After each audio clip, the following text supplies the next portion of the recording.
Hi, everyone. This is Sarah Regan, the president and founder of Strengths Now, and we're excited to be facilitating the mentoring program at Thermo Fisher for the members of the finance team. So I wanted you to know a little bit about the assessment that you're going to take and give you some answers to what might be some of the more common questions that you have.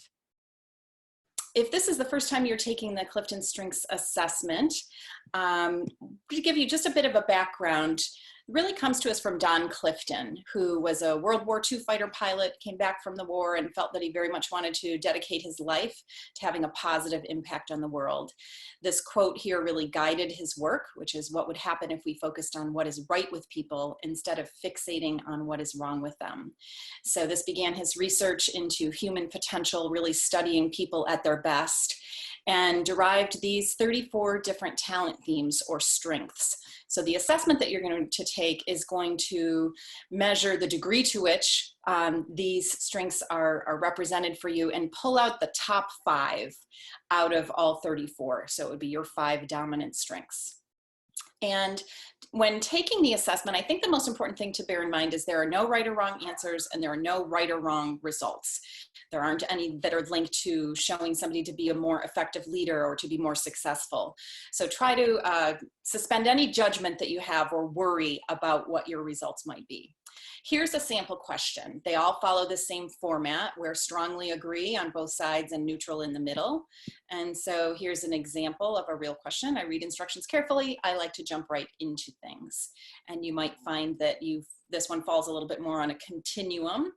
And then there's other questions which might pose more of a quandary. This one here, I organize, I analyze, and perhaps you say, well, gosh, I do both of those things. What should I pick?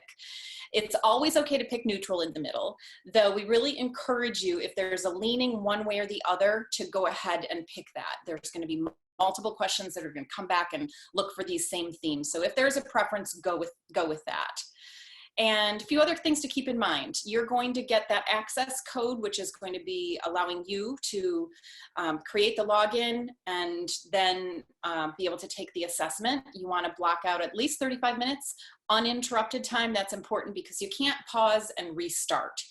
And you have 177 questions. They're all going to follow that format that I showed you, though you only have 20 seconds to respond. So don't overthink things. Go with your gut and just go ahead and move on. Even if you got timed out of something, that's okay. It's not going to invalidate the results, but you really do want to just use top of mind responses. You can select the language that you take the assessment in, and so we recommend taking it in your native language. For anyone who is concerned, perhaps they have a vision impairment or something that would preclude them from being able to respond in 20 seconds, there's a way to turn that timer off. You can reach out to me or reach out directly to Gallup, and we'll work with you to get that set up. Gallup has 24/7 tech support, so if there was a password reset or anything, they can help you with that. We recommend that you keep note of your login and your password so that you can access these results for years to come, really.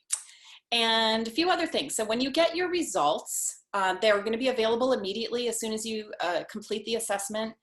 There will be a dashboard. It will look something like this.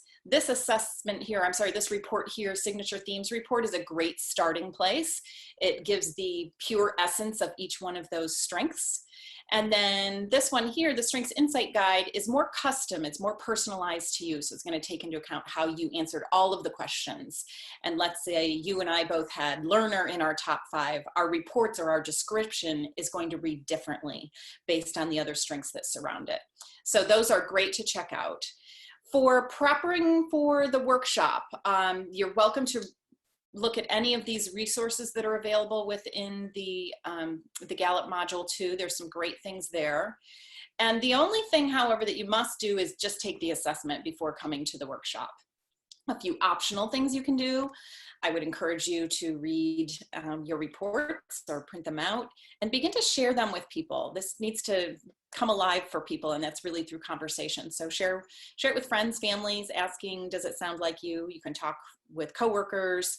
And for people who are really interested in the science behind the assessment and the design, you can take a look at the meta-analysis study. It's not something that we'll go into in depth when we meet, but some great information there.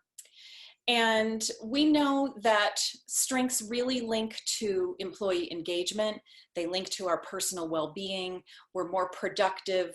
We're more happy when we get a chance to use our strengths. So this is really meant to help you to maybe further discover or reaffirm some things that you know about yourself, and to be able to articulate to your team the best of what you have to offer, and to have some meaningful conversations with those around you. So we look forward to meeting you and helping you to discover and leverage your strengths. So we'll see you soon. Take care.